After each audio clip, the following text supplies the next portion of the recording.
అలాగే గత నెలలో మన జగనన్న పిలుపు మేరకు పొదిల్లో పొగాకు రైతుల పోరుబాట కార్యక్రమానికి జగనన్న పిలుపునివ్వడం జరిగింది.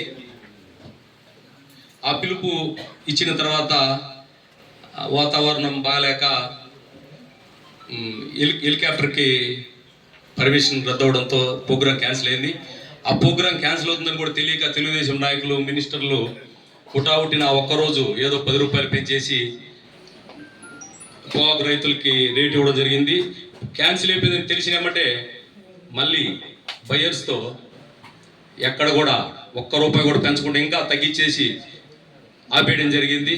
మళ్ళీ జగనన్న ఆ విషయాన్ని తెలుసుకొని ఈ నెల 11వ తారీఖున ఖచ్చితంగా పొదిలి కార్యక్రమం నిర్వహించాలనే ఉద్దేశంతో జగనన్న పిలుపు మేరకు మన జిల్లా అధ్యక్షులు బుచ్చెపల్లి శివన్న ఆధ్వర్యంలో, రీజనల్ కోఆర్డినేటర్ మన కారుమూరి నాగేశ్వరరావు గారి ఆధ్వర్యంలో, అలాగే మన బొత్తూరు బ్రహ్మానంద రెడ్డి గారి పర్యవేక్షణలో, మన ఎంపీ పార్లమెంట్ అధ్యక్షులు మన చెవిరెడ్డి భాస్కర్ రెడ్డి గారి ఆధ్వర్యంలో, మన పెద్దలందరి సమక్షంలో ఎల్లుండి పొదిల్లో ఈ కార్యక్రమం భారీగా జరుగుతుంది.